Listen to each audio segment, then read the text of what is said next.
WGFS AM 1430 back from Newton High School and the Area 7 Quad A Wrestling Tournament. Kevin Holden here with Scott Sammons and Chad Hargrove. Chad is so excited he had to leave us for a few minutes, take a little bit of a water break. Scott, the first three matches that the Rams have been in here in the finals, all wins. The Rams, 3 area champions, the Hargrove brothers, and of course Bubba Stanley, who just picked up that pin in the second round. Very exciting, and the home crowd is into it. Well, I mean, they have dominated their match. They have really made it exciting for the crowd here. The crowd has loved the first 3 matches that Newton has wrestled in. Right now, they are awarding the medals for the first 4 weight classes, in which, as you can tell, Newton has gotten 3 first-place medals here in the first 4 matches. In the 103-pound weight class, Joe Racanelli of Chattahoochee picked up the win. Since then, it's been all Rams. Matt Hargrove, Craig Hargrove, and Bubba Stanley. Matt Hargrove and Bubba Stanley both picking up the wins by pin, and Craig Hargrove with a 13-6 victory. Doesn't matter, all 3 of those are good for area championships, and the Rams will try to make it 4 in a row here with Mitch Nicholson. We discussed the Final 4, and we found out why these 4 Ram wrestlers were called the Final 4. You're about to see why. You've seen 3 now win championships, and Mitch Nicholson with a 39-2 record into the finals here. Well, in the various tournaments that they were in, they won, pretty much all won first places, just about all of them. There's like 1 or 2 maybe they picked up a second place, but for the majority of the tournaments, they have picked up first places in the consecutive 4, you know. All 4 of these wrestlers, consistent finishers in the top.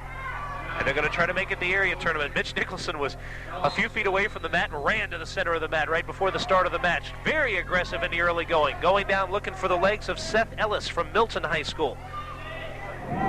Yes, both opponents are in the center of the mat, both using tie-ups and trying to work for inside control. Mitch has been a little more aggressive, you know, going down trying to pick up an ankle. But this should be a very good matchup here at 130 pounds. Minute 33 left in the first period. Not a point scored for either side as they go out of bounds. And we'll start it again.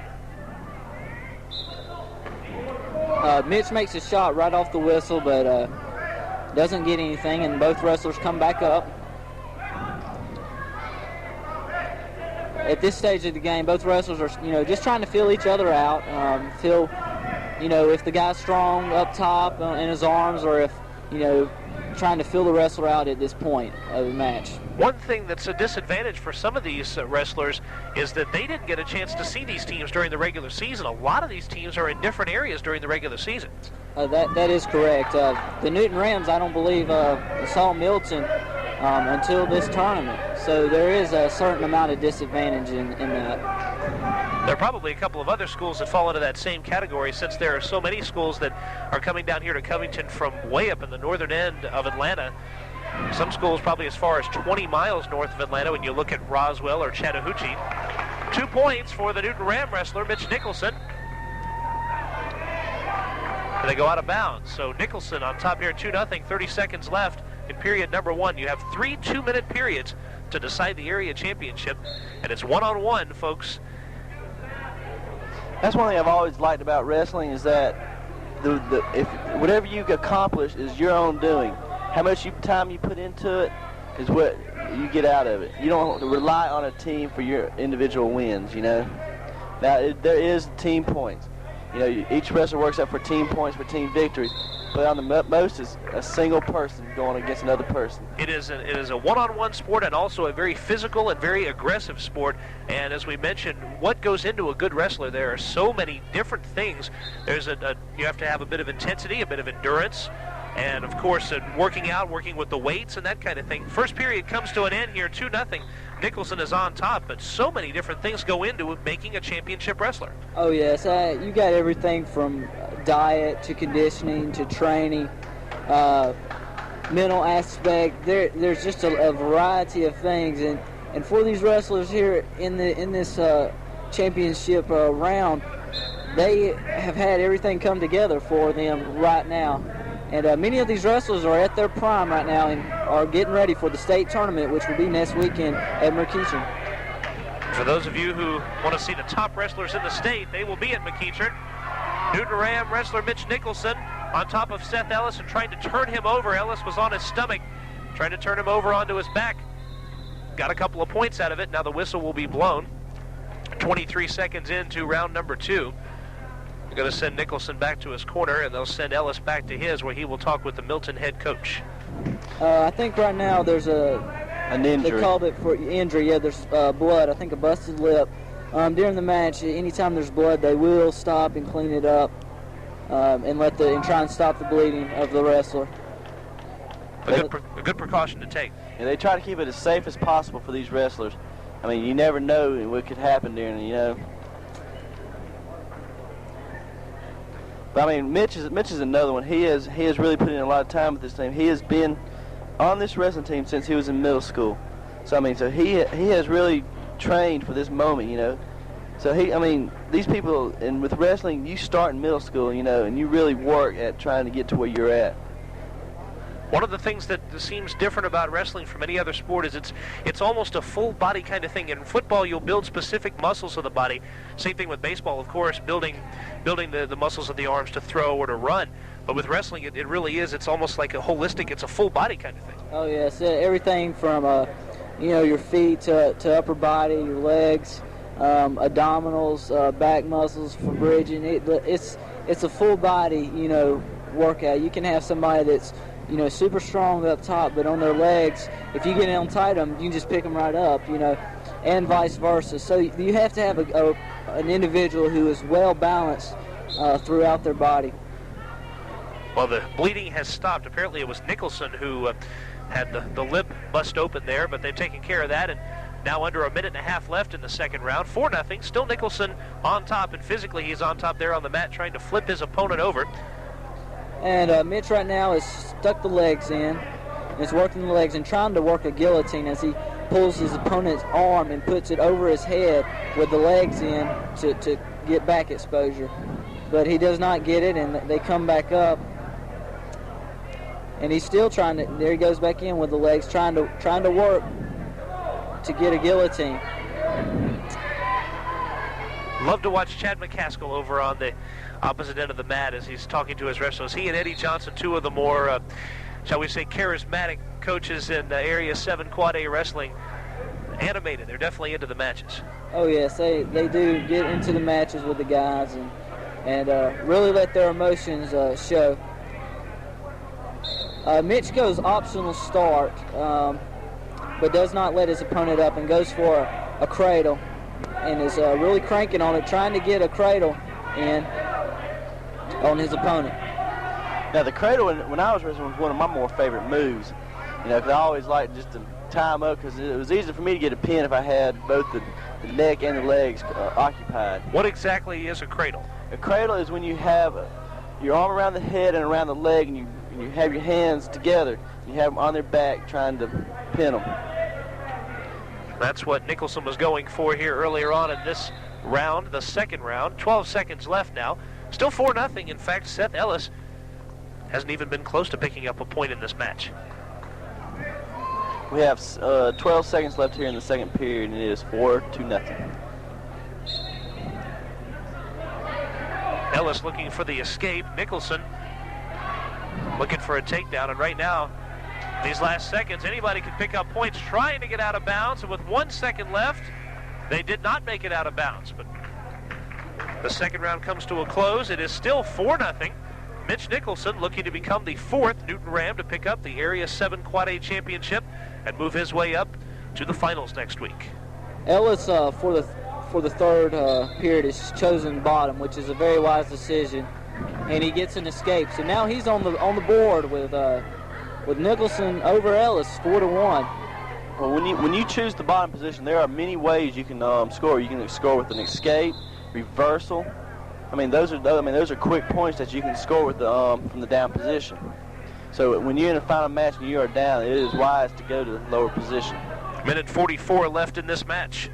Nicholson trying to hold on. He's on top by 3 points, keeping his distance away from Ellis. Ellis trying to get under Nicholson. Nicholson trying to flip him over. Now it's Ellis on top. And this match is really picked up right here with Ellis came back and made it 4-3 with a takedown, but then Mitch reversed him again, and now the score is 6-3. So we had a quite bit of action right there. You can hear the applause The audience off to the right from the stage as we overlook the mat that is the center of attention for everyone in the house for this wrestling tournament. 6-3. It's Nicholson leading Ellis right now with a minute left. At this point of the match, Mitch, again, well, he lets him up. That's a kind of different strategy, which gets his opponent 4-6 now. If his opponent can take him down, he will tie the match up 6-all. With a lot of good wrestlers, especially when they're good on their feet, they'll go ahead and let the wrestler up because they may not be as good down on the mat, and they're better on takedowns. So they'll go ahead and give him the 1 point and try and take him down. That is a sign of confidence in the third round to allow your opposing wrestler to be within 2 points by allowing him to escape. So there's no doubt that Nicholson believes this match could be his in the final 30 seconds. Now, Newton has a good percentage on takedowns because they run a contest every year to see who has the most takedowns. And right now, the battle is between the Hargroves. We've got 20 seconds, and the wrestlers are both tied up top, working for the takedown. 6-4 with 12 seconds left, and both wrestlers on the ground. 2 points for Nicholson there. Yes, his strategy paid off for him, and he was able to get the takedown points needed. And here comes the final horn for the third round, and for the fourth time in 4 matches, we have an area champion from Newton High School, Mitch Nicholson, with the victory. He picks it up 8-4, and once again, the Rams can being proud of one of their fine wrestlers. The final 4 making headlines at the Area 7 Quad A Wrestling Tournament with the win. Yes, this is the first time that the Rams have ever had this many area champions. The most in previous years were 2, but they've doubled that this year, which is shows a big sign of improvement over the past couple years, especially in the lower weight classes. For the 135-pound weight class, which is coming up here in just a couple of moments, we have from Stone Mountain High School, Jonathan Hartnett, a senior who's been wrestling for 3 years, and from Redan High School, let's have some fun with this name, Tae Vongsampan. That's correct. That's close enough. That's what they've said all weekend. Tae Vongsampan is his name from Redan. He is a junior, 2-year wrestler. Remember his name from last year's wrestling tournament.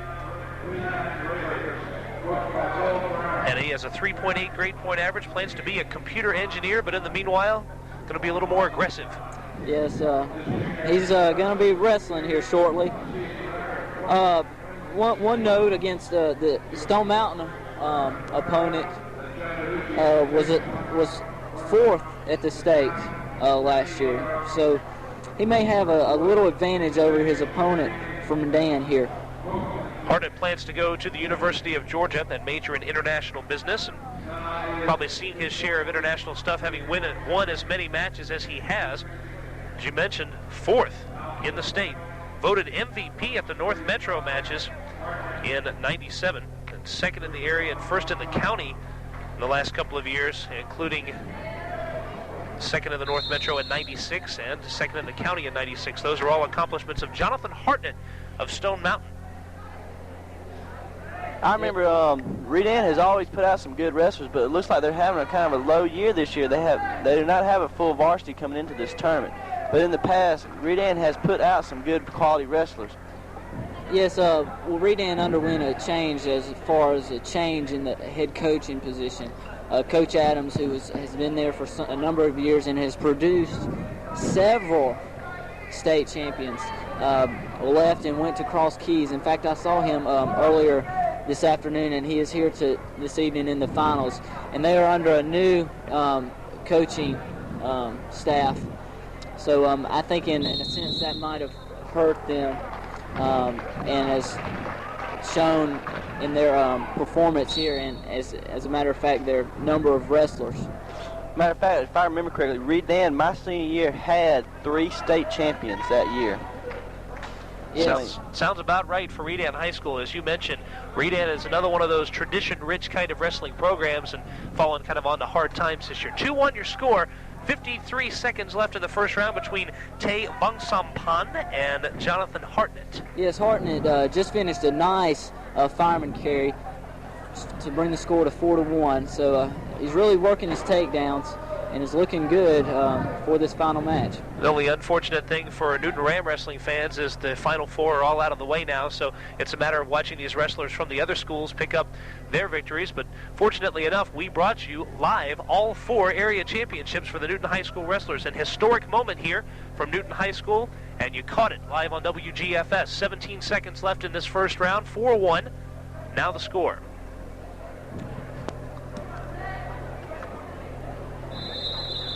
Tae Vong Song Pan was on the bottom there for just a second in the center of the mat. Whistle blows, and the 2 wrestlers go to the center of the mat with 8 seconds left. Yes, Godlewski, who is the ref out there, he's well known throughout the state of Georgia. He could be called the godfather of referees, high school wrestling in the state of Georgia. Cautioned Hartnett for stalling, so that's why he stopped them and brought him back to the center. Is that an odd thing to see, stalling in the first period? Yes, and somewhat. Usually it's more in the second and third as the wrestler gets tired. But it, like I said earlier, at this competition, they will not put up with no movement and no trying to work for a pin or an escape. This is something for the fans, of course, who are here to see this tournament. They want to see action, and the referees are going to make sure that they get that action. 4-1 as we begin the second round, with Vong Sampan in trouble as Hartnett working on him from the top, working on this midsection. The escape will give Vong Sampan a point, make it 4-2.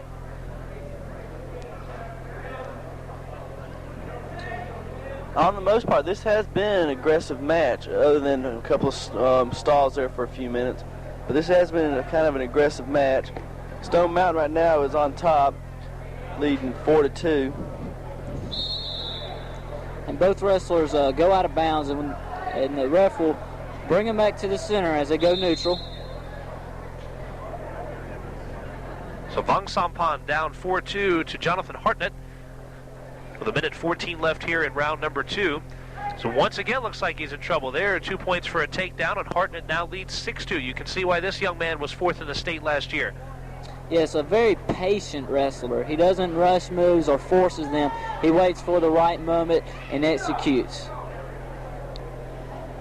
A lot of your top wrestlers, they are very patient. They wait and let you make the mistake. And they work on 1 or 2 particular moves, and they work it to perfection. And Vong Sampan had an escape, so now it's 6-3. This basically has been a takedown and escape match so far here to the second period with 30 seconds left. We've seen nothing really resembling someone trying to get a pin. This has been just a points kind of match, as you mentioned, with mostly the takedowns and a few escapes. There are 2 more points there for Hartnett to make it 8-3 as we're about to close the second period here. Second of 2, make that 3 2-minute rounds. Every weight class is like that, 3 2-minute rounds, of course, unless you have a pin. And we work our way steadily up the weight classes. We're at 135 pounds now. There's the horn to end the second round, 8-3. It's Hartnett on top. This is the 6th area championship match we have seen here since we came live with it. Rams 4 out of the first 5 area championships. I think you'll notice that when you get into the later weight classes, that some of them will move a lot slower. The earlier weight class, you'll have a lot quicker guys, and some of the moves will be a lot quicker, so they tend to go by quicker.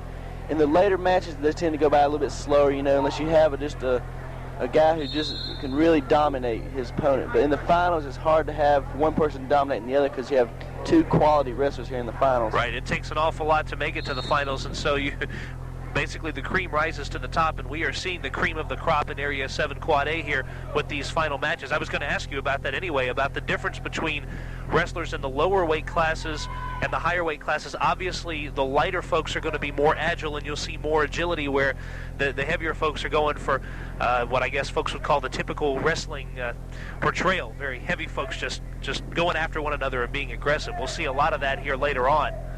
Meanwhile, it's 8-3, make that 10-3, as Hartnett another 2 points for another takedown. Yes, Hartnett has really just dominated this match on takedowns, and Vong Sampan receives another point for an escape. So basically takedown and escape match so far, and another takedown for Hartnett. So 2 more points for him, and he's up 12-4. And if a wrestler is up by a certain number of points, then the match ends. A 15-point lead, if I'm not mistaken, That's ends correct. the match. Right now it's only an 8-point lead, but Hartnett has come out strong here in round number 3. 33 seconds left. And another escape by Von Shinpon.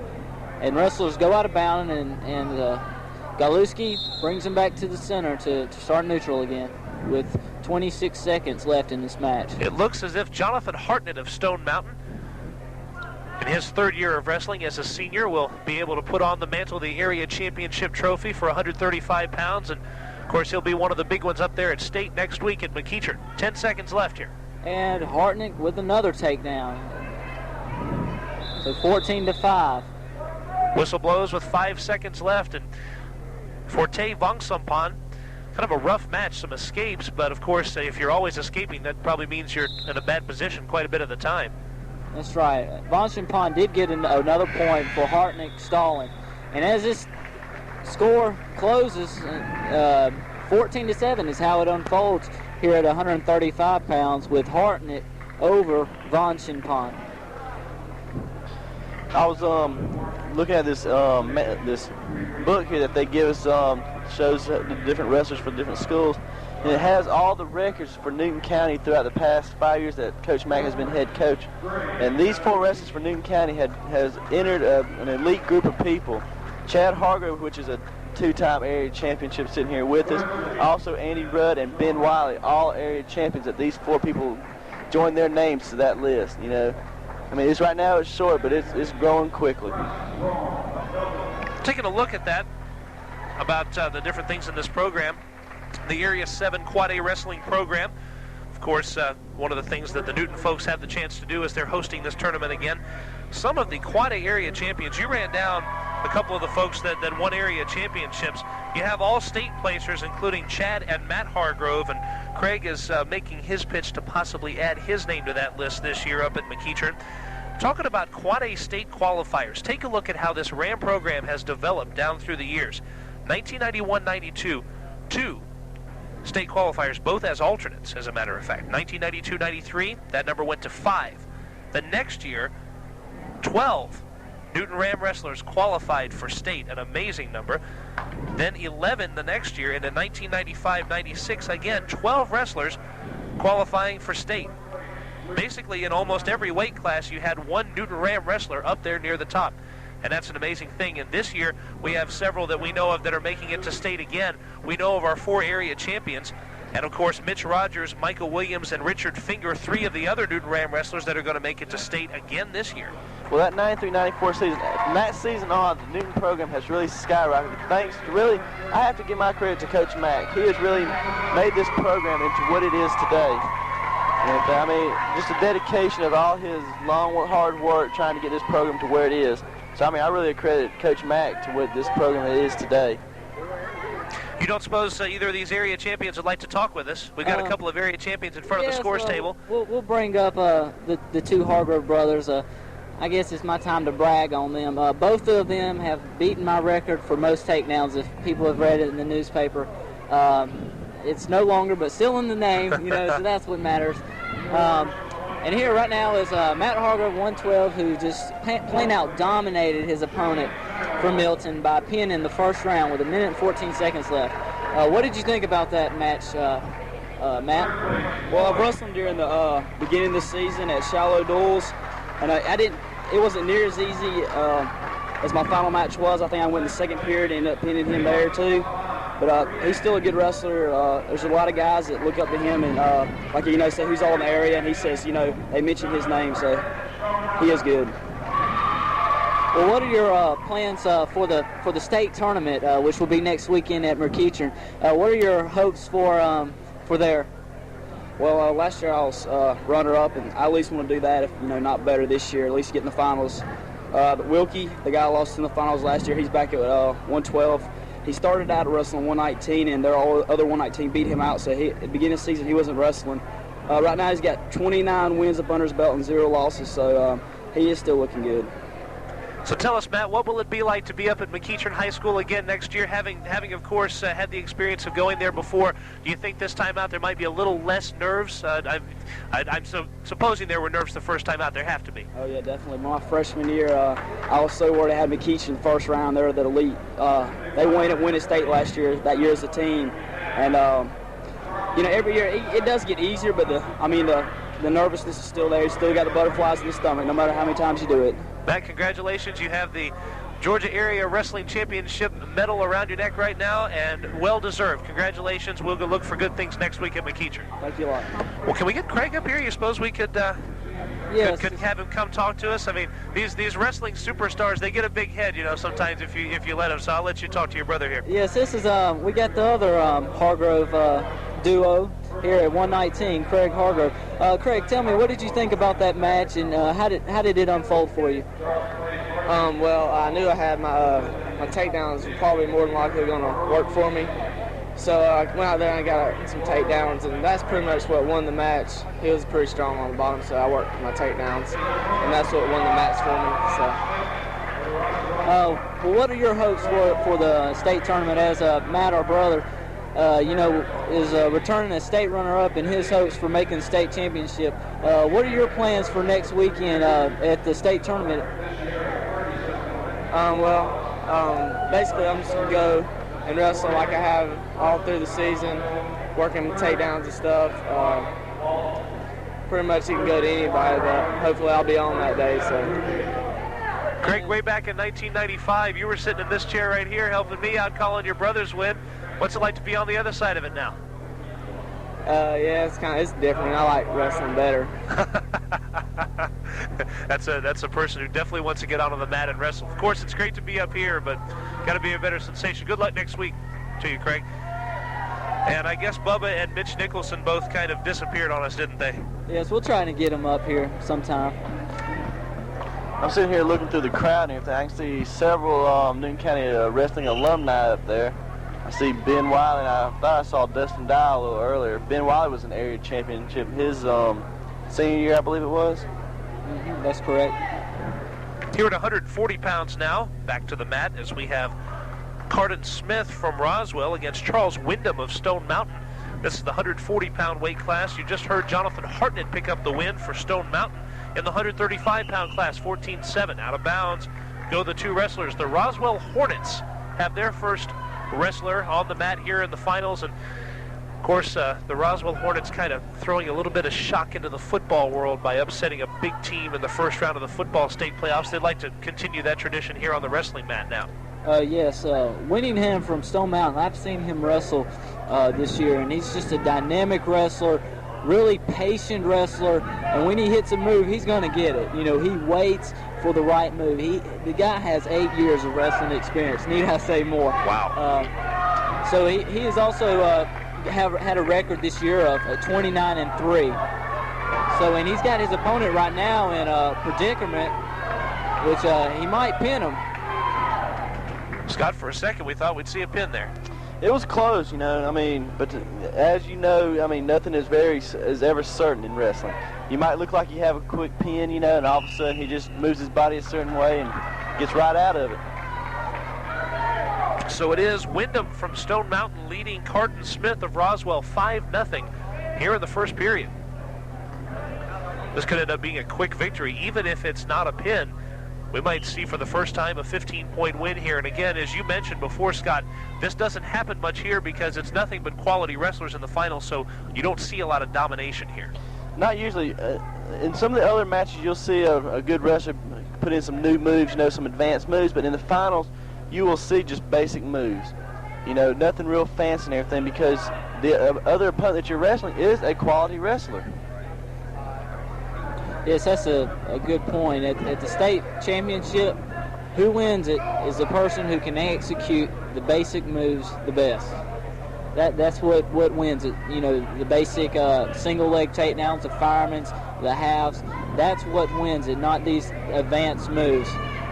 They just become such a quality and elite in their sport that they know when and how to use the basic moves properly. First period is over, 5-0. Wyndham leading Carton Smith. And in wrestling, just like in any other sport at the high school level, you can hear it preached by any coach. Fundamentals are the key to the game. And I can imagine you've probably heard Chad McCaskill talk about fundamentals until he's blue in the face. Oh, in practice, that's all we'd do is just go over the basic moves over and over and over. I mean, the whole practice would be basic moves. Every once in a while, he would throw in something new for us to work on, as an option to those basic moves, but he wanted us to win by those basic moves. He preached basic moves, and that's all he wanted us to basically use. And for the second period, Windham chooses neutral, and there's 1:30 seconds left as they went out of bounds, and they're still neutral, which proves that Windham is pretty confident on his feet, and for this match is going to try and overcome his opponent by takedowns, and he's in tight on the legs with a fireman, but doesn't get it. His opponent, Smith, is countered with grabbing onto his legs, so both wrestlers right now are stalling. For a person of his weight class, Charles Windham is a very quick and very agile wrestler. You can see he has definitely a quickness advantage over Smith from Roswell. Of course, right now, Windham is on the mat and being tended to by his head coach and head trainers. Apparently Windham was shaken up there for just a moment. It looks like his nose might have started bleeding. Here in wrestling, it's very common to get your nose hit or busted and everything and start bleeding. You'll see a lot of wrestlers sometimes bleed during the match. But I mean, it's nothing major. They'll stop the bleeding and everything, and they'll go on, as long as they don't break the nose. And it has happened. I mean, Randy Rudd, who was an area champion for Newton County, broke his nose several times while wrestling and everything. So it does happen, but not too many times. And they will tend to Windham here. He's getting back up, a good sign, headed for the center of the mat. And apparently he'll be okay, and we will continue this match here. Windham is up 5-0. It would be a shame to see him have to forfeit a match with a 5-point lead. Yes, we start again. 1:15 left in the second period. Windham once again quick and looking to take down Carton Smith of Roswell. And right now it appears Smith is overmatched as he's taken out of bounds by the Stone Mountain wrestler. Well, Windham looks like he has a lot of upper body strength. There's several times that Smith has gone in for like a takedown, but he could not because of Windham's upper body strength. And upper body strength, very important in wrestling. That helps you quite a bit. And the bulldog about Windham, and he has his opponent Smith on his back. And that's definitely three points for back points if he does not pin him right now. Looking for the pin, and I think Smith might have gotten out of it. For a moment, we thought maybe we would see the pin there. Smith got the other shoulder up, though, but 3 back points there for Windham. It's 10-0. The Stone Mountain wrestler leads here. This would be the second consecutive area championship for Stone Mountain. In the 135-pound weight class, we saw Hartnett beat his opponent 14-7. Charles Windham looking to add his name there. Stone Mountain came into the finals with only 45 points, so this team isn't necessarily very deep, but the wrestlers who were here are very good. Closing seconds of round number 2. It's 10-0 after those back points. Whistle blows as they go out of bounds with 3 seconds left. And he got a point there for Smith, his first point on the escape. Well, these guys wrestling right now for Stone Mountain are not necessarily wrestling for the team. The team, of course, is always in their mind, but they are wrestling for their self. And their self, I mean, these guys will earn the right to go to state, because of what they've done. But right now, their team is very far behind that they will not be in the top 5. And that is a shame because you always want to see each school do very well in these tournaments. And Charles Windham turned to one of the referees, called a timeout, and headed for his corner where one of his coaches is shaking his left arm. He might have lost some feeling in that arm. I notice he has a very long black band around the elbow, so it could be a sore spot for him. Windham may have suffered an injury there earlier this year. Yes, and Coach Winterstein is attending to his wrestler, and feels like he's still able to compete in this match, and he goes back to the center. We've got one more round left, 2 minutes left in this match, with Windham is still ahead 10-1. And at this point of the stage, all he needs to do is just wrestle smart, and he'll come away with a championship. The Roswell wrestler Carden Smith looking for a minor miracle here, down 9 points with 2 minutes left in this match. The third period has begun, and Windham immediately on top of Smith and looking for the pin. Smith trying to reach back up, but he gets flipped over. Even though Windham is winning by so much here, like I said earlier, no man is ever counted out until the final buzzer. Roswell can actually turn him and pin him and win this match. Yeah, the pin overcomes everything. You could be down 13 or 14 points, but if you pick up the pin, then you win the match. So that. Unfortunately for Smith, that's what he has to hope for right now. Down 10-2, got another point for an escape there. Minute 26 left in period number 3. Stone Mountain Wrestler on top by 8.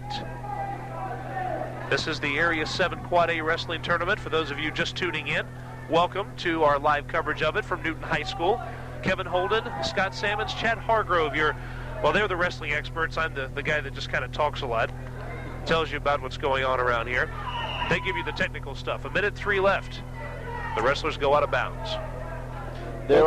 Both wrestlers are still neutral. 10-2 with 1 minute and 3 seconds left in this match. Less than a minute now. And the Roswell wrestler, Carden Smith, needing something big here. 52 seconds left. 2 more points on the takedown for Windham.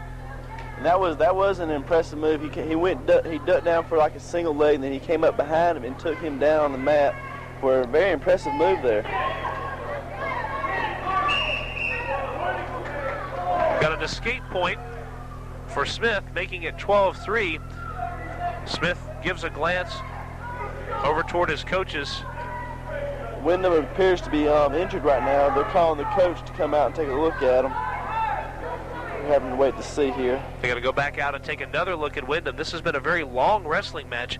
They've had to stop it several times because of injuries. First, we thought we had something with Windham's nose, then something with his left arm. They were shaking his left arm.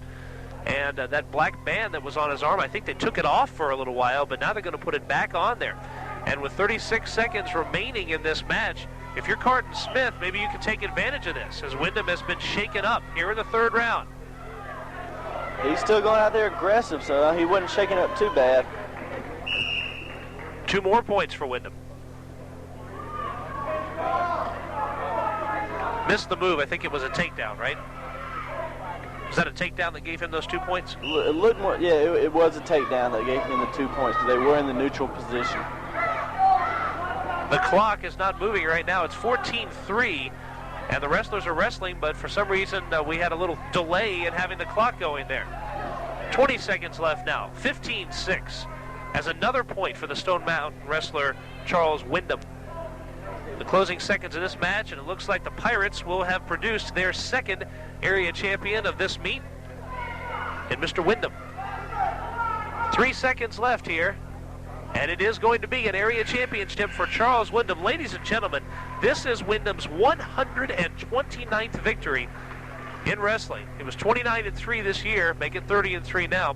128-24 coming in, so a lot of victories for Charles Windham. He certainly is one of the more experienced wrestlers in this tournament. That is a lot of wrestling for that. I mean, just to compile a record like that, you know, that's many years back-to-back wrestling. To compile an impressive record, something like that. We head for the 145-pound weight class, where we have Jonathan House from Milton High School and Drew Faber from the Shiloh Generals. And Chad, a tough wrestling match so far, a tough meet for the folks from Milton High School. They have had 3 people, make it 3 in the finals. All 3 have lost. As a matter of fact, 3 of them to the Newton Ram wrestlers. So Milton is having nightmares about the Rams right now. Yes, I'm sure that House is going to try and revenge the loss of his teammates here. So at least Milton can have at least one area champion.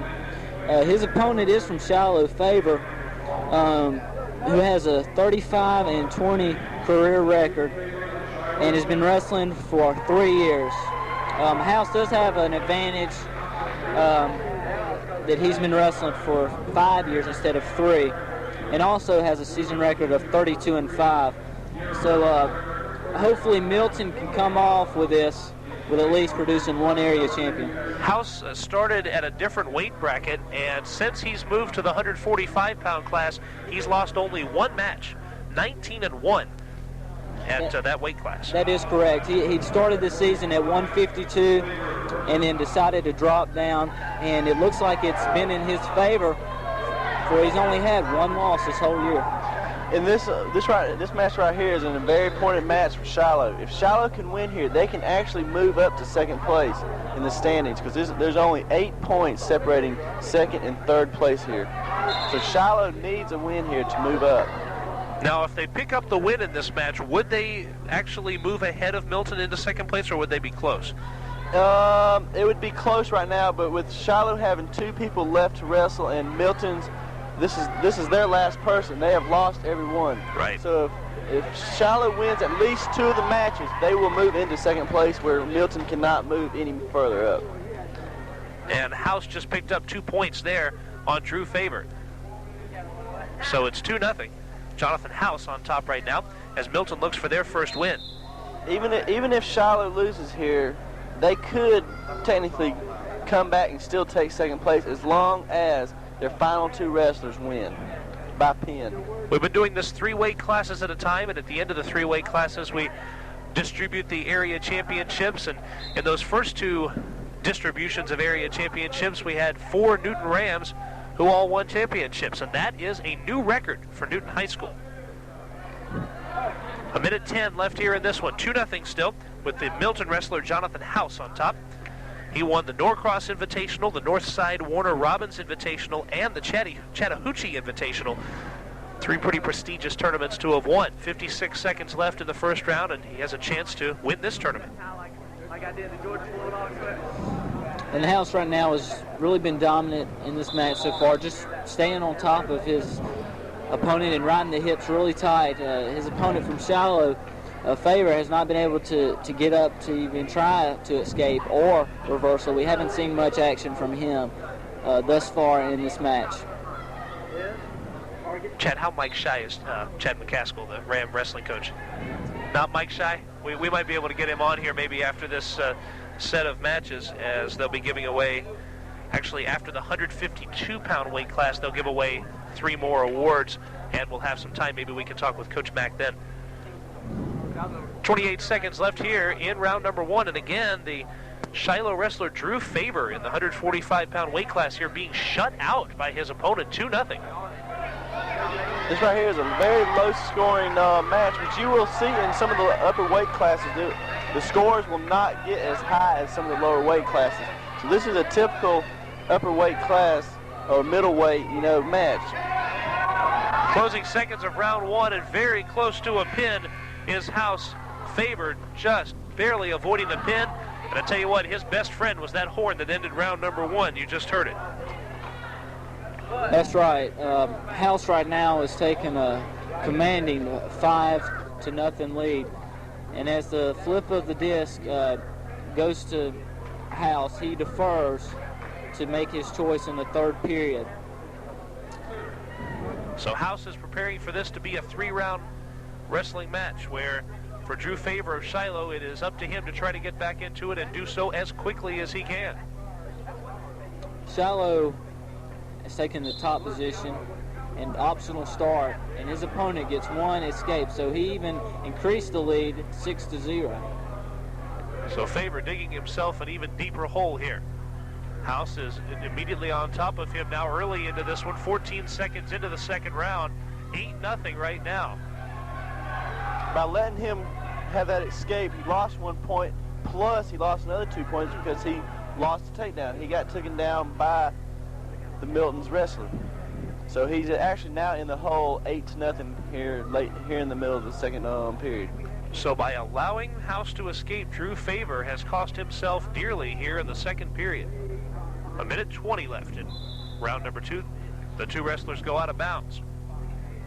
Lots of folks here wanting to check out the area wrestling tournament. Of course, it's a big event around here in Newton County, and something that the Newton Countyans have just gotten used to, basically. The third straight year they've done it, and certainly we hope to be bringing you live coverage of it again next year. Let's hope Newton gets it again next year, because we'd love to be back here letting you know about maybe some more area champions. Still 8-0, and the wrestlers again go out of bounds. And House from Milton trying to get on top of Drew Faber, but was out of bounds when he did it. So with 1:11 left, an 8-point lead, and if Faber doesn't watch here in the next minute or so, we might see the first win by points. Just trying to get out of bounds is Drew Faber. It appears he is really shaken up here in the second round. Not even trying for any moves on the Milton wrestler Jonathan House. Just trying to get out of bounds and basically to keep from losing instead of trying to win. Right, House has just been dominant in this match, taking control from the very beginning. As soon as the whistle blew in the first period, he just took a commanding lead and has developed an 8-0 lead as we have 45 seconds left in the second period. And he's working on the arm and working a chicken wing on his shallow opponent, and goes to a figure 4 on the head, which is definitely 3 back points, if not a pin. And there's the pin. Got the 3 points, but then got the pin. The points didn't mean a thing. By pin here with 32 seconds left in the second round. Winning the match in the area championship at 145 pounds is Jonathan House from Milton High School. Jonathan House really wrestled aggressive in this match. He made it literally impossible for his opponent to get up. He tied up the legs, tied up the arm, and made it very hard for his opponent to do anything. And so Jonathan House, who came in with that 19-1 record at 145, wins his 20th match at that weight class, and it's the biggest of the 21 he's had. It'll give him the championship here in Area 7 Quad A. Now we have the 152-pound match, Whitaker, Chattahoochee, against Dustin Kawa of Shiloh. Yes, this is going to be a very aggressive match. This is going to, you got 2 wrestlers here. He's going to be looking to take an area championship. So this is going to prove to be a very exciting match as it unfolds. A 69-4 combined record for these 2 wrestlers, so look for a good one here. Oh, yeah. And Chattahoochee will be looking for what would be its second area championship. Joe Racanelli at 103 pounds pinned his opponent in the third round. That was Justin Musara from Shiloh. So Dustin Kawa gets a chance to avenge the earlier loss. It is Shiloh against Chattahoochee again, this time a higher weight class and 2 different wrestlers. In Chattahoochee here, I mean, you can pretty well bet that they're going to wind up with area championship, because they've come in here to the finals leading 176, and the closest to them is trailing by at 134.5. It's hard to make up that amount of points in this short of time. And Milton does not have another wrestler wrestling for the rest of this tournament, so it appears Chattahoochee has wrapped up what would be the area championship. And Chattahoochee tries a gator roll, which is a freestyle move, which didn't work for him, and it almost backfired on him. But both wrestlers are now working to get a takedown, as we still have no score here with 1 minute and 25 seconds left. And as you mentioned before, Chad, a lot of strategy here as the matches will go a little bit longer and be much more battles in these higher weight classes. Right, and there was 2 points for Kawa from Shiloh, so now we have a 2-0 match. This could be one of the best matches of this tournament, talking about 2 top-notch wrestlers who have wrestled 73 times between them this year and lost 4 times. It's an amazing total. Out of bounds go the wrestlers. It's 2-0 with 1 minute 8 left in the first round here. Leading it is Kawa from Shiloh, picked up the 2 points about 30 seconds ago. And on top again is Dustin Kawa. Dustin Kawa looks to be very dominant with his upper body strength. You know, he's trying to work the upper body over, trying to get his opponent on his back. But he looks like he's using more upper body strength than he is his legs. Some wrestlers are very strong in their legs, can work more around the legs, and a lot of them are real strong in the upper body, which Kyle seems to be very strong in his upper body. We're nearing the end of round number 1, 32 seconds left. It is 2-0. And looking to get out of bounds is the Chattahoochee wrestler, Whitaker. Looks like this one may be close all the way down to the end. This is one I just have a feeling that may not end in a pin. This could be one of those 3 rounds, last 5-second victory kind of matches here. And as I say that, almost pinned was Whitaker of Shiloh. He was flipped over onto his back and nearly pinned by Dustin Kawa. And Kawa right now is really cranked on the arm of Whitaker and has got him in a headlock right now with definitely exposed back points. He'll get the back points and the round will end with the horn. It's 2-0 on the scoreboard, but add in for Kawa 2 back points, or 2 points, making it 4-0. Yes, he got some back points right there before the end of the first period. And they go into the second with Kawa choosing bottom position. Looking for an escape and perhaps another point. Looks like we're going to take an injury timeout here just to take a look, see if there's anything wrong. And while they confer, let's take a quick break. We're going to be back in 1 minute, and we'll give you the rest of your 152-pound weight class match after this 60-second break. This Area 7 Quad A Wrestling Tournament here from Newton High School and live on WGFS AM 1430.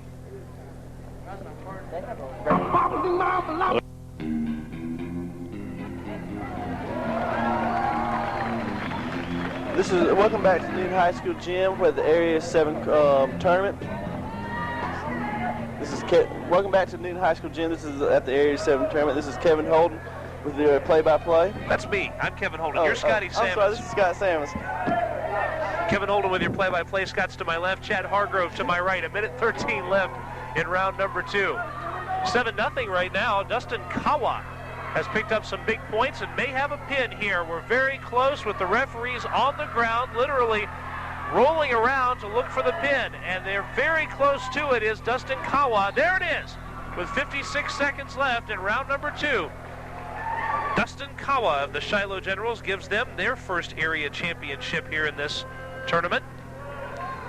A pin with 56 seconds left in round number 2. Yes, that was a very impressive by Kawa. I would not have predicted that match to go like that. I thought it would have been a nail-biter, but Kawa really dominated the match and went out there and wanted it, and he was able to get an area championship for the Shiloh Generals. Now they're going to announce the winners for the 140, 145, and 152-pound weight classes here. While they do, you suppose we could get a hold of Chad McCaskill to talk with us here for just a minute about what's been going on with the wrestling tournament and how the Rams have been able to once again come up with a very impressive showing.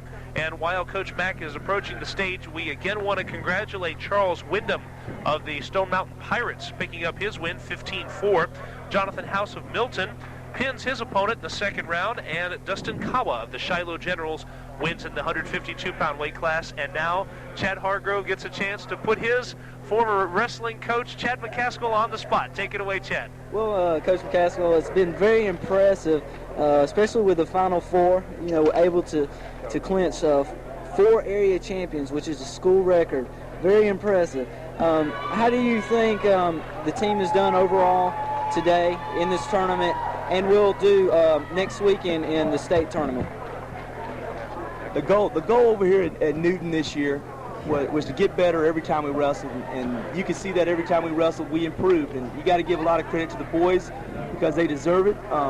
All Newton County natives, and they love the sport of wrestling, and you got to love them for that. We ended up with a great record, great home record of 18-11-1, and then placed in every single tournament that we were in this year, and put 4 in the finals. All 4 won it. The goal was to take 6 to state, and we took 8, and we're going to take 8 to state. So any more excitement from the home front here at Newton High School, and I couldn't stand it. So if you weren't here for it, but you're listening to it on the radio, let me tell you, you missed a good one. But we're hoping to host it again next year and bring it right back to you. Hey, Coach Mack, once again, what's that, Scott? We just want to congratulate you on a great season here and everything, and hope to see another successful season next year. And we're looking at we're building a tradition here at Newton High School, and we've got Eastside High School, our counterparts, and and they're working on a wrestling program over there, and we're working here. So Newton County as a whole is becoming just a metropolis of wrestlers. We got a lot of good athletes that aren't only in wrestling but in a lot of sports. And fortunately for me, I've got a lot of them that are in my wrestling program. And for any of you guys that are out there that want to be in a wrestling program, hey, I got space on the mat and I don't cut. So we're just looking for a lot of talent next year. We're looking for 4 medalists. We set goals at everything that we do, and that way we know if we've accomplished anything. We set a goal to have 6 that go into state. We know we've done that because we've got 8. We set a goal to have 4 medal at state this year, and that's our goal. And there's a great chance that we might have more than 4 medal. But we're just looking at improving each and every year, and you just got to give a lot of credit to where it's due to the parents here that helped pull this tournament off, to the Booster Club president, Judy Hargrove, and just all the parents that pulled together to make this tournament successful. That's where the credit should go. It should be taken away from me and given to them, because without them, I wouldn't have a program. Well, in the past 5 years since you've been here, you have seen a lot of good, dedicated wrestlers. You've seen a program that has gone from basically nothing to seeing an area championship last year, seeing 4 area champions this year.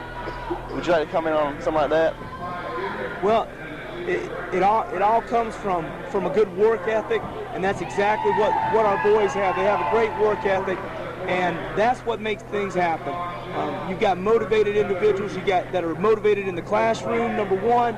They're motivated on the mat. They're motivated at home. They do the right things, and they're good role models. And when you got that kind of kids to work with, that kind of athletes to work with, you're going to have a successful program. And Coach, congratulations on continuing to pump out not only fine wrestlers, but fine young men and pretty good broadcasters, too, as we've got 2 former ones. I got 2 former wrestlers sitting here.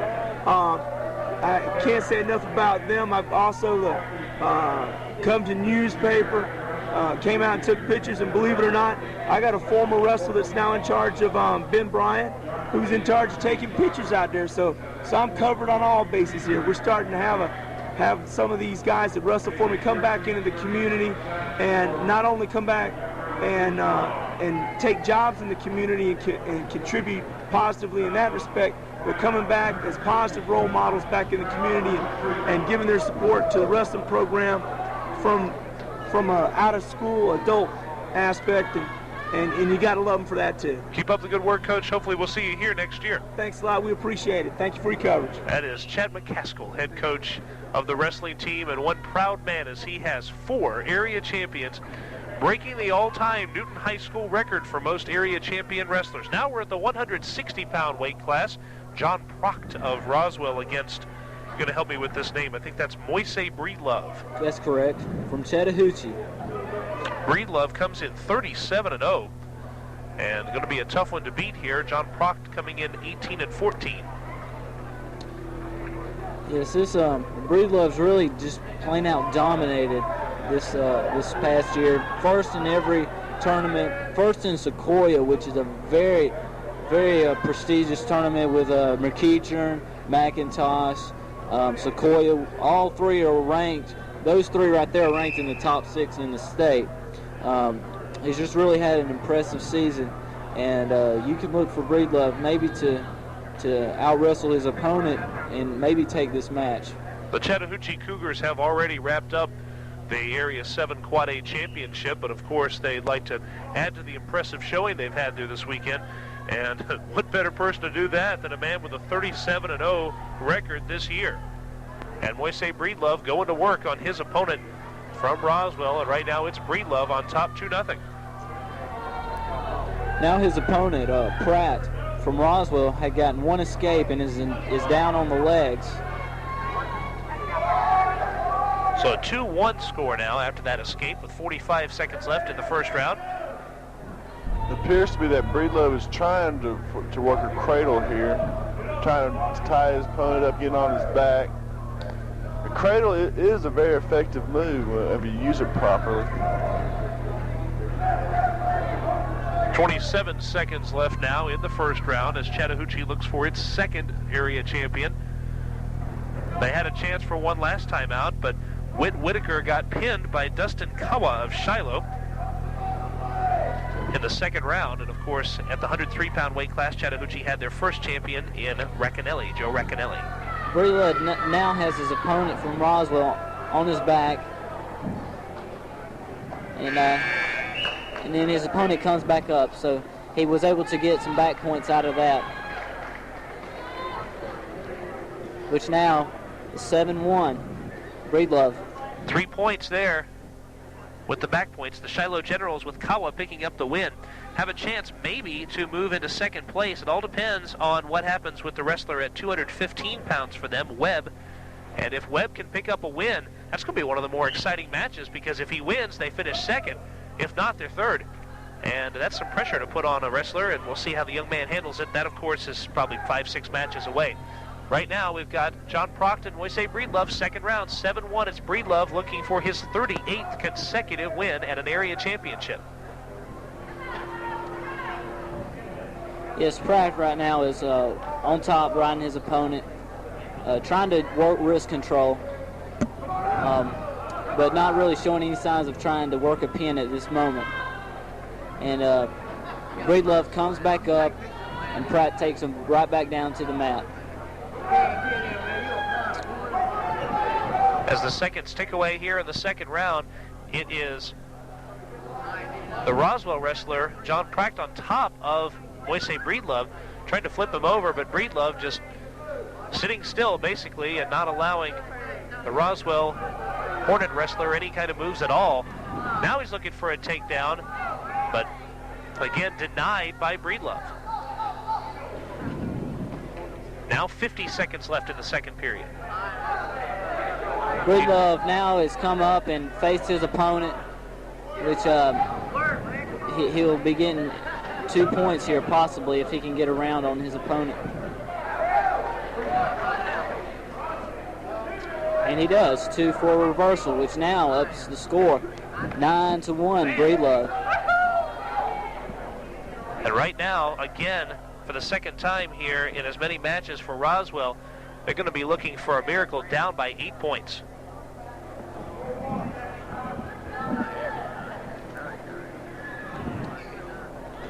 This match has been, fairly slow.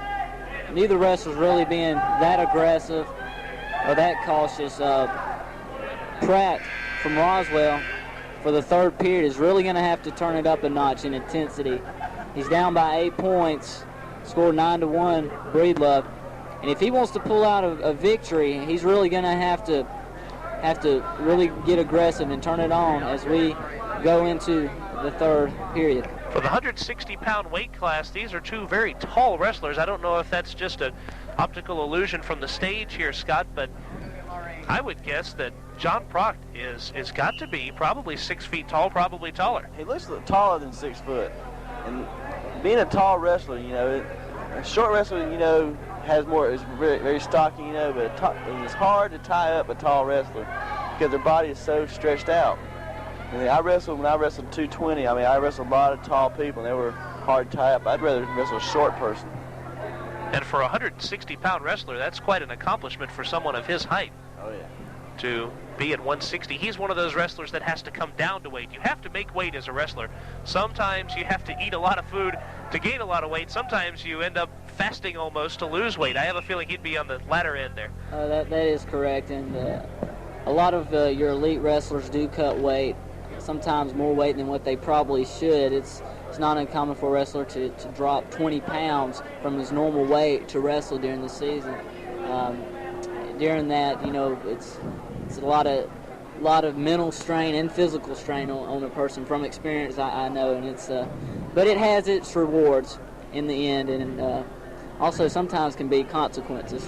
I can imagine so, and I'd imagine that once the wrestling season is over, those who had to cut a lot of weight to make weight probably get a chance to eat a few meals they haven't had the chance to before. Yes, that is correct. On a side note, Craig from the Newton Rams, he started out the season at about 133 pounds, so he cut a good bit of weight to get down to 119. But as for him, it did pay off. Take some sacrifice, but you have the results that come from it, and of course at 119 pounds he'll be in the state tournament. We have a timeout here in the third round, a minute 21 left, and if things hadn't been bad enough already for the Roswell wrestler John Proct, he's having some trouble with some injuries right now. Yes, it looks like he's sustained a nose injury, possibly. They're trying to get him fixed up before they continue this match. The trainers are out there taking a look at the Roswell wrestler. Meanwhile, Moise Breedlove in the driver's seat, up 9-1 here in the third period.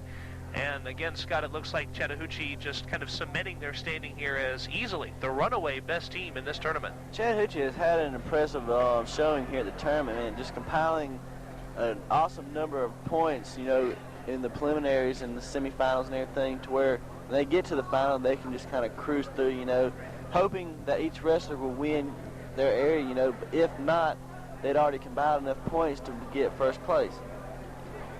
Milton High School came in to the finals in second place, and Shiloh in third, and the Rams of Newton in fourth. They pretty much cemented the fourth place standing. Chattahoochee will end up as the area champion as a team. The Rams will end up with a fourth place showing, not too bad. And for third and fourth place, it will all come down to what the Shiloh wrestler at 215 pounds does. Again, that's a few matches away, but take a look at Michael Webb, 28-9, when that comes up, because there will be a lot of fans cheering for that. That'll mean an awful lot. A minute 14 left in round 3, and right now it's either pin or loss for the Roswell wrestler John Proct. But Michael Webb at 215 will be going up against a tough opponent. He'll be going up against Chattahoochee's Andrew Dickens, who had placed 6th last year. So he will have a tough time trying to win it for Shiloh. Point for an escape there for the Roswell Hornet, and that'll make it 9-2. The whistle blows, 45 seconds left, a 7-point lead for Moise Breedlove of the Chattahoochee Cougars. They have impressed all, and I'm sure they will continue to do so. A lot of tradition-rich wrestling going on north of Atlanta. Of course, you know about McEachern High School, the host every year of the finals, and a school that just continues to just pump out area and state champions left and right. A lot of schools in this region, though, starting to make a run at a McEachern type of dominance. You see Chattahoochee here, and again, don't look away from what the Newton Rams have done, sending 8 wrestlers to state. This is, if I'm not mistaken, the 4th consecutive year they have sent that many to state.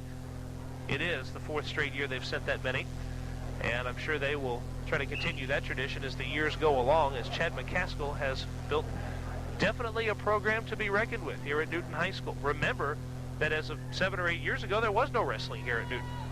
Yes, for Newton Ram, next year I think they'll even have a more dominant team. They're going to lose 2 wrestlers to graduation, but as their middle and upper weight classes are mainly consist of lower classmen, freshmen, and sophomores, they will mature, and hopefully next year many of them will be in this final match wrestling. Out of the final 4, only 1 will be lost to graduation. Matt, Craig Hargrove, Bubba Stanley, and Mitch Nicholson will all 3 return for their senior year, and it is going to prove to be an exciting next year, as all 3 wrestlers will try and defend area championships. This match is over with, and another person who'll be back next year is a senior. Moise Breedlove picks up the win, and his 38th win against no losses this year. In fact, it was a 9-0 win for Breedlove. That can't be right. I think the scoreboard was erased before I could see what it was. Final score was 9-1. Yeah, 9-1. Yeah, it was 9-1. The scoreboard operators get those scores off the scoreboard very quickly, and that time they did it before I had the chance to look up. I believe it was a 9-1 win there for Breedlove.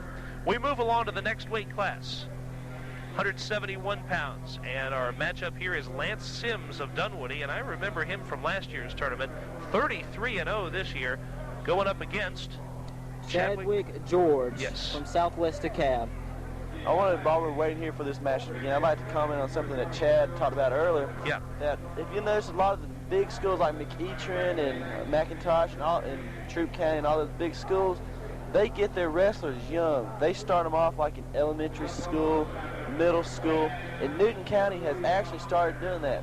My senior year, they started getting wrestlers up from middle school. They got some elementary school. They have hold wrestling camps during the summer for elementary school kids. that is where your good wrestlers are going to come from. Kids that are in the program for many years. I mean, all these big schools have those programs. That's where these state champions come from. And McEachern, a great example of it. You can also see it if you ever take a trip to Brookwood Stadium for a football match. Look at all the 8- and 9-year-olds walking around with Brookwood Bronco jerseys on, and you can see how deep the community tradition is at Brookwood High School. This is why they put together a state championship football team this year, and why they continue to win football games. And the same thing happens in wrestling. You catch them young. By the time they reach here, they have experience. That's right. We're about to start the match here at 171. Lance Sims, who is a 2-time area champion, and is going to try and make that 3 times. You can look for him to take state this year. I'd be willing to just about put money on it that he would win the state championship this year for his senior year. And he takes a commanding lead right now with a takedown, 2, and his opponent, George, gets an escape. 2-1, and right away, picking up the lead is Sims. Scott? This Lance Sims is Dunwoody's only wrestler here in the finals, so, I mean, we always like to see each school represented in the finals, and he is Dunwoody's lone representative. Dunwoody came in 8th out of the 9 teams going into the finals, so one good thing for Dunwoody High School, they'll at least have this chance here at 171 pounds. It's now 4-1 as Sims again picking up 2 more points. And you can tell, as you mentioned, Chad, you've got somebody there in Lance Sims of Dunwoody who is going to be a force once that state tournament comes. That's right. Right now he's basically working takedowns on his Southwest DeKalb opponent. And he's gotten 2 more for a takedown and is trying to work a headlock on his opponent from Southwest DeKalb. And there the ref does give back points and is counting off. And at least he's got 3 right now, if not a pin. So he's up 6-2, and if he doesn't have the pin, he's going to have a huge lead. Almost insurmountable for Chadwick George. George, the Southwest DeKalb Panther representative, 1 of 3 in the finals here. And now Sims is up with the score 9-2 after those 3 back points. So in the first period, already 9 points. Yes, this is a very high scoring for the first period, and we still have 20 seconds left.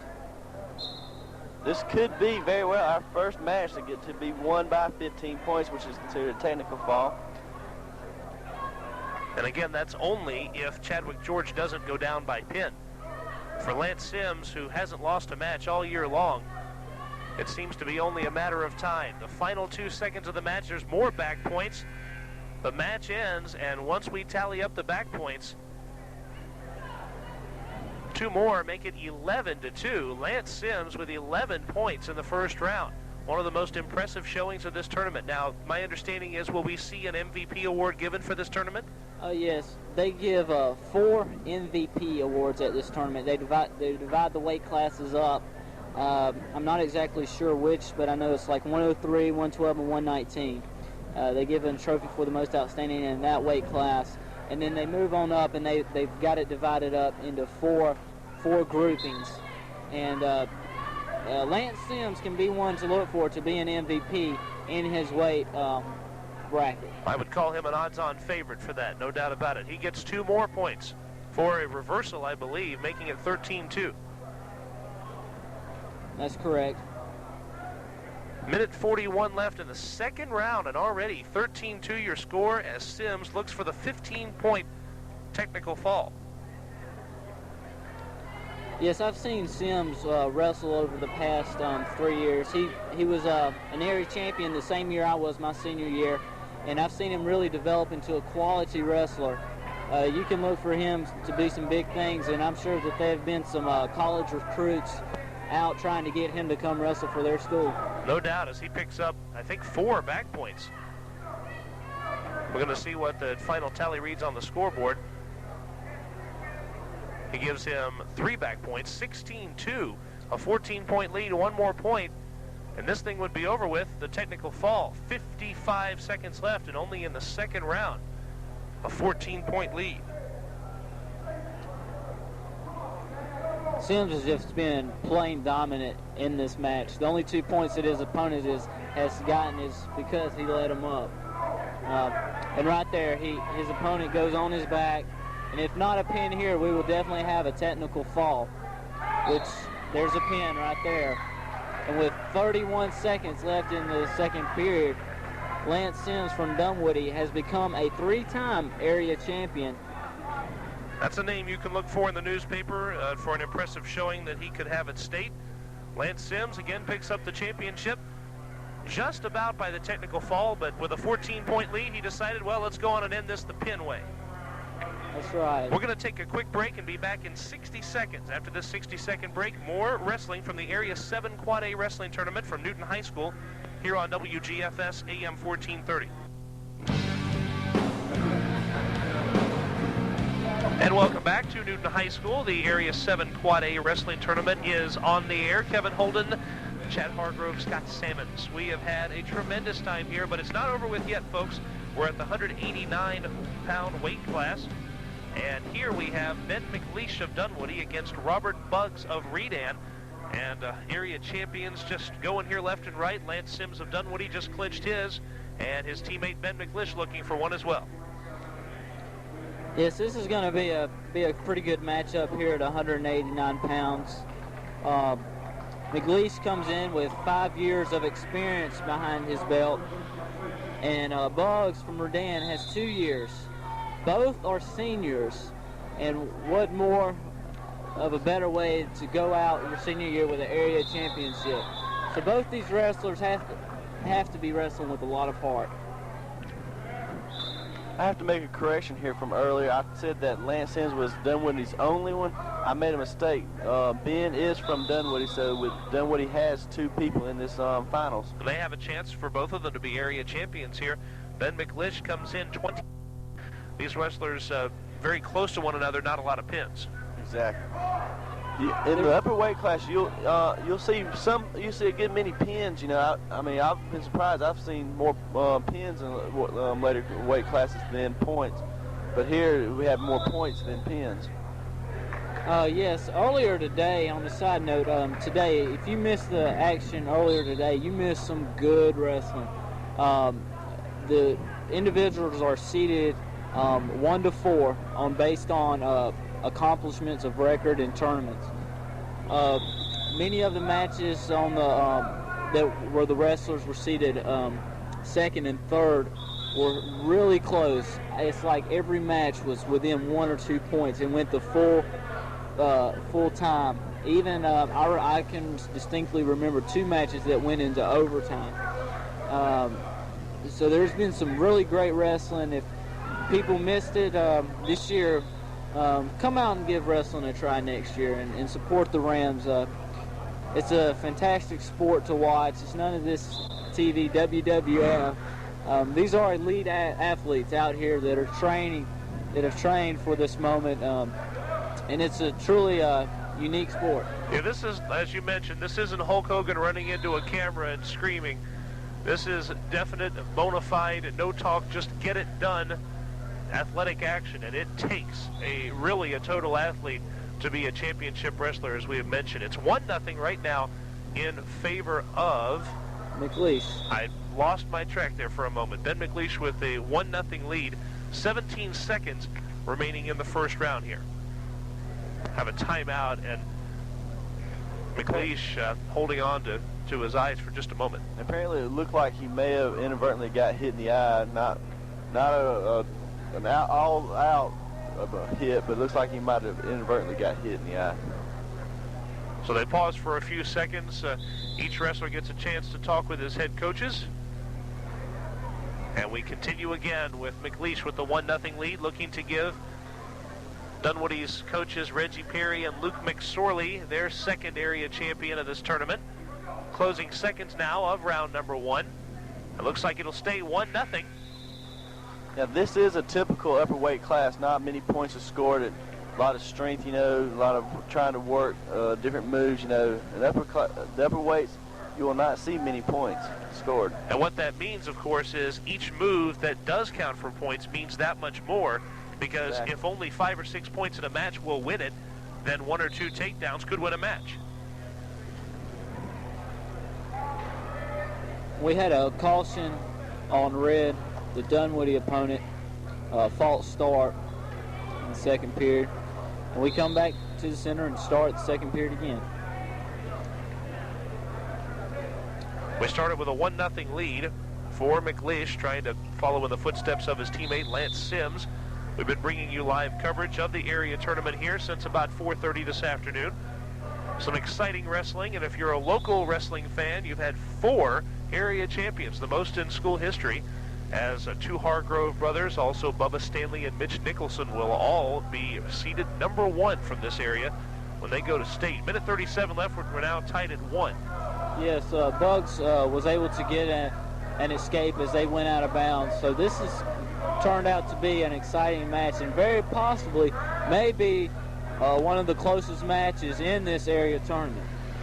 So far, probably the most exciting. It hasn't been the one with the highest scoring points or really the most action, but it appears like it's going to shape up to be a good one. The wrestlers go out of bounds. We start again. Both wrestlers in the neutral position. McLeish is down on the legs of Bugs, trying to work a single leg. The Bugs has got a good sprawl in, which is preventing his opponent from getting his hips up under to elevate his opponent to get the takedown. McLeish, also a football star, a varsity football captain, Key Club president with a 3.78 grade point average. Talk about a well-rounded person. He is listed as his college choices, Georgia and Notre Dame. What kind of wrestling team does Notre Dame have? I'm not really even sure if they have one. He may be having other interests other than wrestling or football once he gets up there. Of course, you know what kind of football team Notre Dame has. Oh, yes.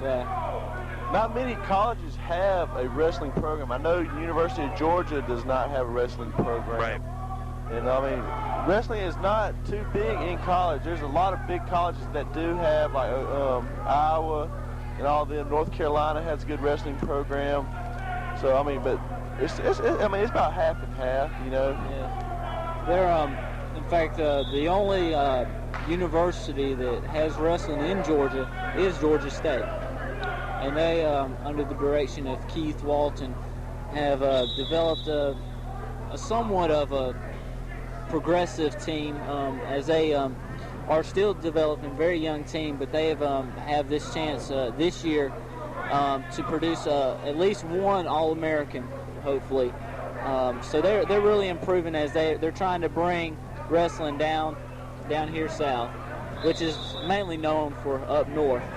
Yeah, I've heard most of the folks that I've heard of that have been famous in wrestling or that have come up through the high school and college wrestling ranks are folks from the Midwest. Of course, you have a tendency, just because of the farm country, that kind of thing, to build bigger people in the Midwest. And they tend to go to the places like Iowa and other Midwestern schools that have the big programs. However, the Midwest does not have that what do we say, monopoly on the wrestling thing anymore. It's just as prominent here, or it appears to be. Yeah. We're tied at 1 as we head to round number 3 of McLeish against Bugs here. And this has turned out to be a great one. In fact, this last 2 minutes could be 2 of the most exciting minutes of wrestling we have seen so far. Yes, both wrestlers right now, as we stated earlier, are both seniors wrestling for us for seeded as number 1 going into the state tournament next weekend. We have 1 minute and 37 seconds left in this match. Both tied 1-1. Minute 33 left here. Neither wrestler able to get a point. I guess since the first round, we were tied at 1 at the end of round 1, and since then, hasn't been a single point scored by either side. What that means here is in the last 81 seconds of the match, a crucial move could cost one wrestler the entire match, and there comes a point. And right there may be the turning point of this match. The guy was stalling, and which may end up costing, I'm not sure which wrestler received the caution, but now we have a score of 2-1 in favor of Redan Bugs. McLeish was cautioned for stalling and did it again, and it cost him a point. We'll start that one again. Apparently they started in an illegal position. That 1 point for the caution could decide this match very easily. considering that it is now 2-1, and it's been that same way just about the entire match. 60 seconds left. Right now, with the lead, Bugs from Redan. 53 seconds left here, as we might have ourselves the tightest last 48 seconds here of any match that we have seen. A 2-1 score. The ones that have been decided by score, the scores have been closer to 13-6, which is how Craig Hargrove won his, and 14-7, such as Jonathan Hartnett from Stone Mountain. Both wrestlers go out of bounds, and referee Godlewski will bring them back to the center. It is Robert Bugs of Redan with the lead here. We have 30 seconds left in this match, and McLeish really needs to crank it up here if he wants to get an area championship. You can hear the crowd start to get into this. They haven't had the chance to do it that much tonight. Out of bounds with 17 seconds left, and now if you're a Dunwoody fan, and there are some in the stands, you're going to hear them start to make some noise here for their 189-pound wrestler slash football player slash academic star, Ben McLeish. Unlike most other sports, wrestling, 17 seconds is plenty of time for McLeish to get up and win this match. A quick reversal will win it for him in these final seconds, in which that only takes just a matter of seconds. 7 seconds left. If he's going to go for that reversal, it's time to do it right now. 3 seconds left. Looked for the reversal, but knocked him out of bounds. And he has 2 seconds with which to do some kind of damage. Otherwise, it'll be Robert Bugs for the area championship. 2 seconds left. Here we go. And believe it or not, 2 seconds is long enough. And he was unable to do it at the last moment. Gave one last-ditch effort, did Ben McLeish, but it wasn't enough. And Robert Bugs has picked up the 189-pound championship by a score of 2-1.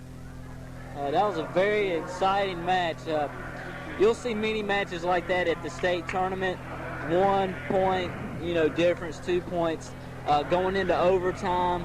That right there was a classic final match. Andrew Dickens of Chattahoochee will try to follow that up. Now this next weight class is a tough weight class. This is my former weight class. And I mean, I enjoy wrestling here. They put this weight class in not too long ago because there was a big margin between 189 and heavyweight.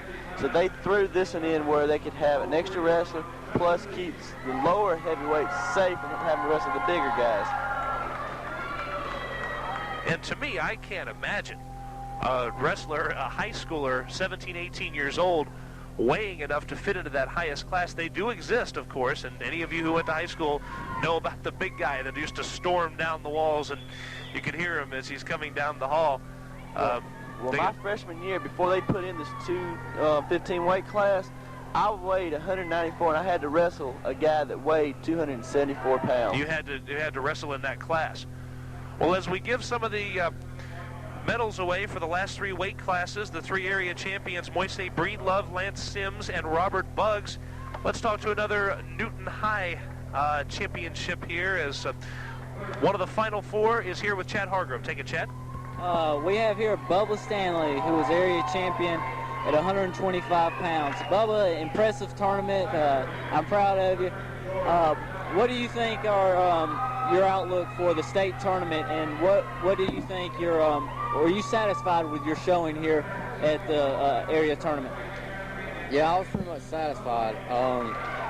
Probably at state, it's going to be a good tournament, but I think the Final Four is going to come through. I hope we all place.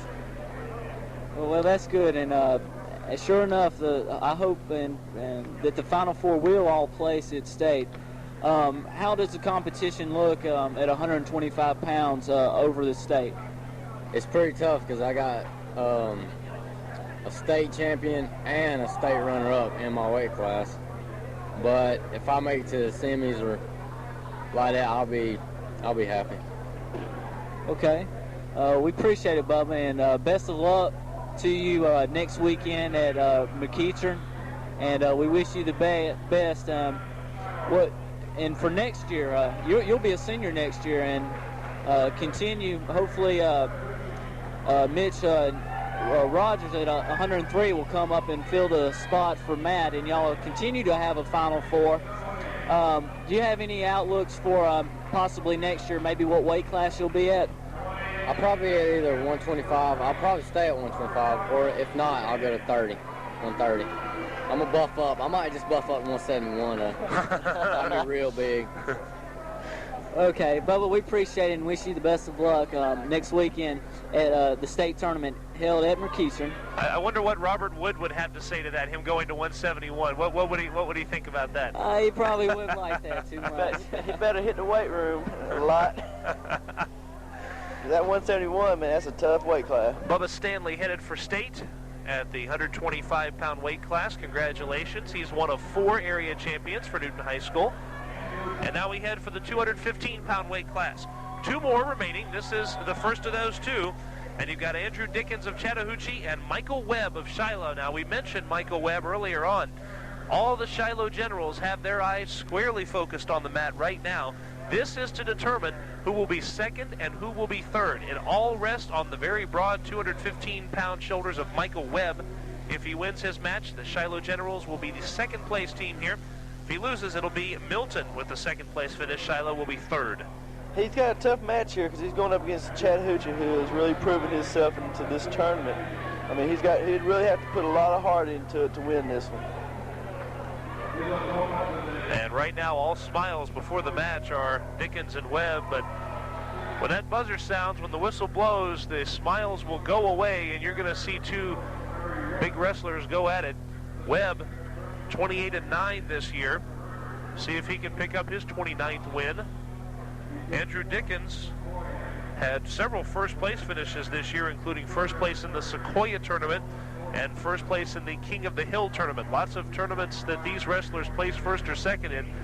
It's obvious the talent that's here.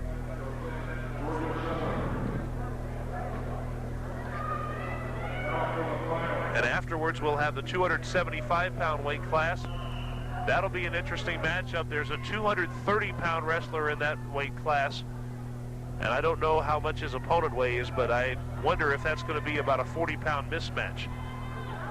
Well, in the 275, the guy from Chattahoochee placed second at state last year. He won area and placed second at state, so that's going to be a good match. And Chattahoochee takes control with the takedown, with the score now 2-0. And he's trying to chop his opponent's right arm, work it up under, and he has successfully done that. He's trying to tie up his opponent's arms and hopefully look for a pin. There was a Newton Ram wrestler last year in the area tournament here that wrestled something like 2 or 3 weight classes up from his own. I can't remember who it was, but had a great showing in the weight class. And to me, at least, it was probably the gutsiest performance of the tournament. Who was that? Yes, Britt Mask. Yeah, that's who it was. That individual just came out here with a lot of heart. Really had an impressive showing. We really would have liked to have gotten him out his freshman year because he would have been really a state contender, but he just did not have the experience needed. Of course, he was a great football player and assets to the Rams in that aspect, but last year he was also an asset to the wrestling Rams. He had quite a bit of heart, and I just remember him going up against an opponent who looked like, I swear, he was twice Britt's size. Yeah, that's right. And Britt held his own for the full 3 rounds of the match, and we were saying up here that Britt deserves some kind of medal for the guts that he showed in that match. Wonder if Britt's here tonight. 25 seconds left in this match. It is 2-0. Andrew Dickens of Chattahoochee with the lead. 3 years of wrestling experience for him.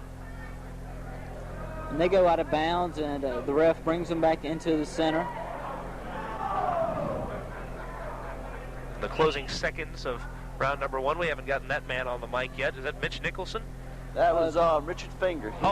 He placed 3rd in this tournament, so he is on his way to state this year. Well, we need to talk to him, I guess, between matches. What do you think? Yes, he's a senior, the other senior along with Matt. He's really turned it on here in the last couple weeks and was really showed a lot of heart at this tournament. Really improved here in the last 2 or 3 weeks and was able to earn a spot on his way to McEachern. First round is over of this match, and Dickens of Chattahoochee with the 2-0 lead.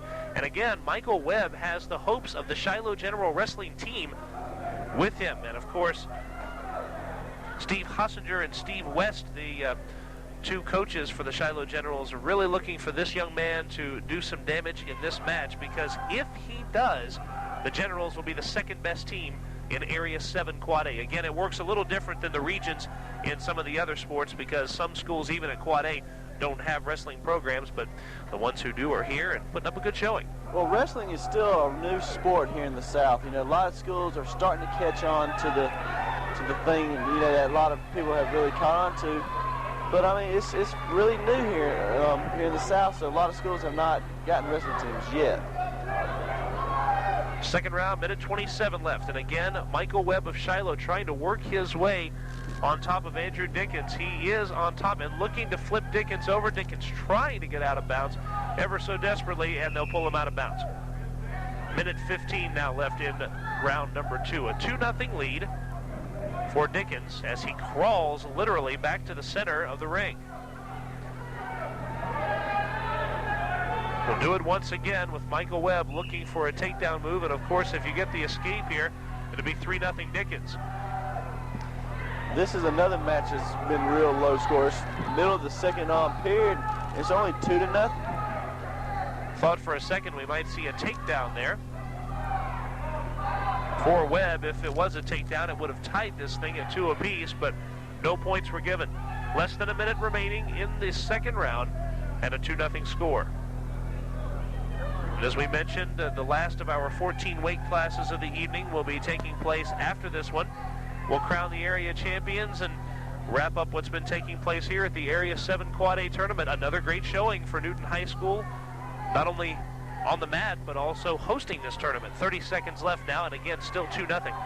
And Webb picked up Andrew Dickens and literally almost spiked him into the ground there. Didn't get any points for that, but got some encouragement from his Shiloh teammates for that. Yeah, so his opponent stood up and he took him back down. That's a lot of weight to pick up. And, trust me, it is. I know it firsthand. Scott, did you ever wrestle either of these? I never wrestled. I wrestled Shiloh before, but the guy that I wrestled was also a senior that year, so he graduated. And I think, of course, he was a tough guy. He beat me that year. He went on to state. He did not place at state, but he was very tough at his weight class. No doubt about that. Another point given. Actually, that one was the first one for Webb for the escape.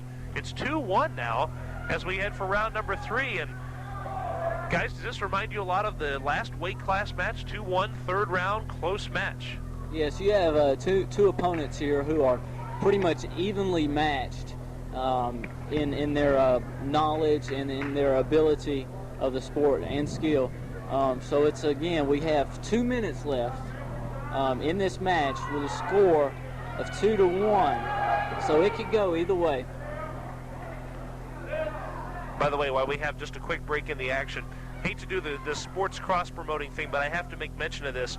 This coming Tuesday is 3 weeks from the start of baseball season, and of course we bring you live baseball coverage here on WGFS. Thought I'd let you know our first baseball broadcast will be February 25th. It will be either the Salem Seminoles and the Eastside Eagles, or it will be the Newton Rams and the Eagles Landing Golden Eagles. We don't know which yet. It'll be one of those two, and we'll have it live for you on WGFS. So listen in for baseball coverage. We cover 2 schools this time around.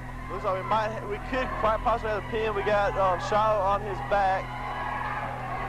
Webb and the hopes of the Generals to finish second are inches away from elimination. Dickens of Chattahoochee ever so close to the pin. Shiloh's guys just really fight with all he has, but when you get in that predicament, it's hard. But Shiloh's hopes resting on the shoulders of Michael Webb, and those shoulders may be pinned to the ground in mere moments here. 1 minute 9 seconds left. Webb may be able to get out of this. He has been struggling for 30 seconds. He didn't make it out. There's the pin. And down go the hopes of the Generals to finish second. A pin here in the third round with 1 minute 2 left gives Andrew Dickens of Chattahoochee the win. And, of course, Chattahoochee again cementing their standing as the best team here. When you get in the heavier weight classes, the 215 and the 275, when a wrestler gets put on their back, it's really hard for them to get up because they have 220 pounds or either 275 pounds that they have to get off of them. So that's one disadvantage to being a heavier weight. Yeah, if you're down, it's much tougher, as you mentioned, to get back up. And just as I thought, it's going to be a weight mismatch here in the 275-pound class. It's Jonathan Davis of Southwest DeKalb against John Dickens of Chattahoochee. And folks, Jonathan Davis lists in parentheses on the card he gave to us that his actual weight is 230. John Dickens makes no such distinction. He probably is about 274. This John Dickens is an impressive wrestler. He's in a very tough weight class because of such difference between weights. He placed second at state last year.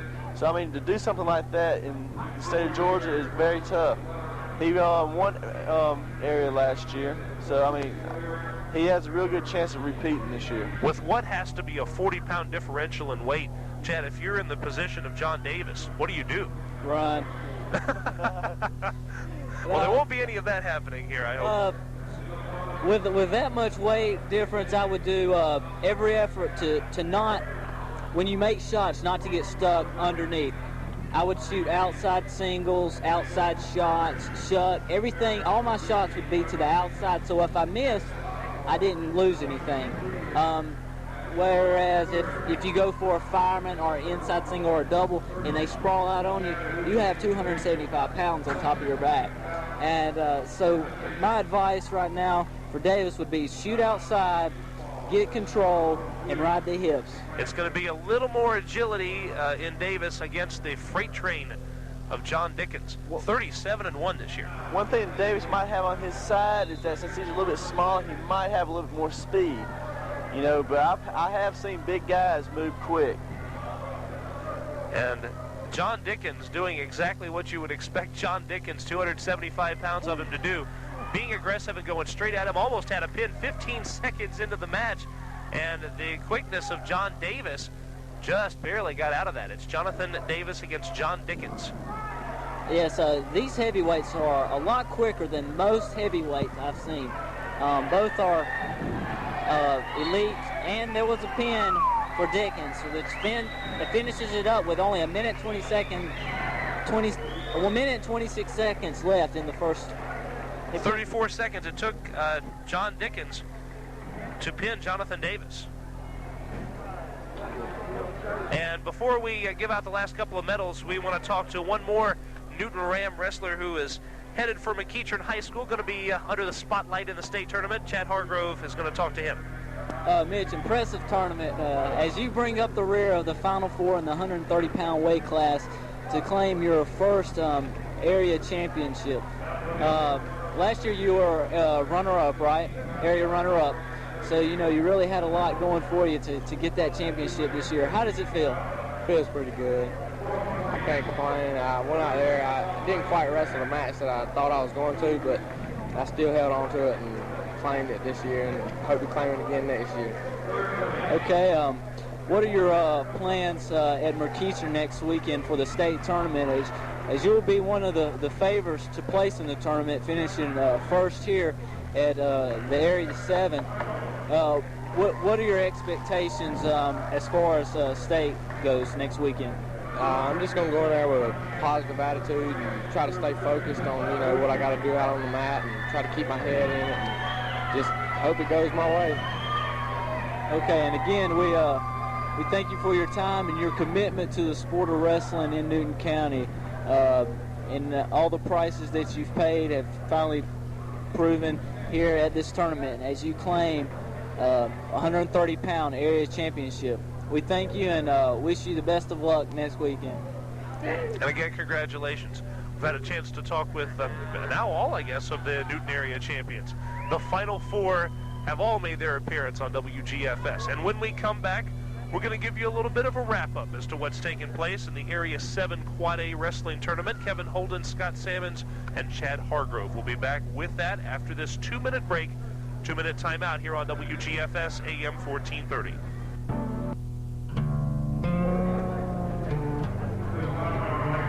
And welcome back to the Area 7 Quad A Wrestling Tournament from Newton High School. Glad you could be with us this evening. I'm Kevin Holden, along with Scott Sammons and Chad Hargrove. wrestling experts, virtuosos in their field, and loaded with technical knowledge for tonight's affairs here at Newton High School. And Scott, we have the finals of the team standings. Tell us about the top 4 teams tonight. The top 4 teams are going to finish the same way they came into the finals.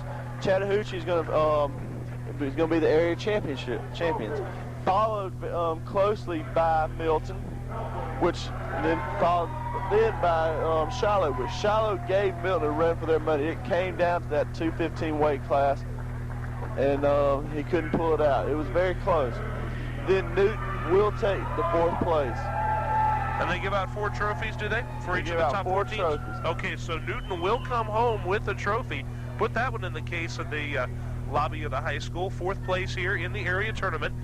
And Chad, a tougher area. You mentioned it before we started.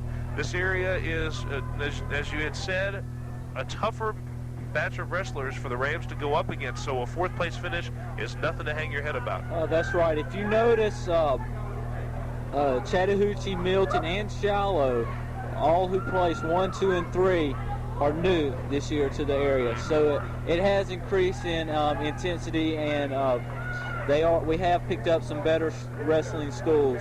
And also remember that these are the 4 teams really that dominated. In other words, the 5th place team is probably 45 or 50 points behind the Newton Rams, maybe even more. So Newton is a very safe 4th place. They are in the elite half of this tournament. Now the MVP awards, as they're being given away for the top 4. Matt Hargrove won one of the MVP awards at 112 pounds.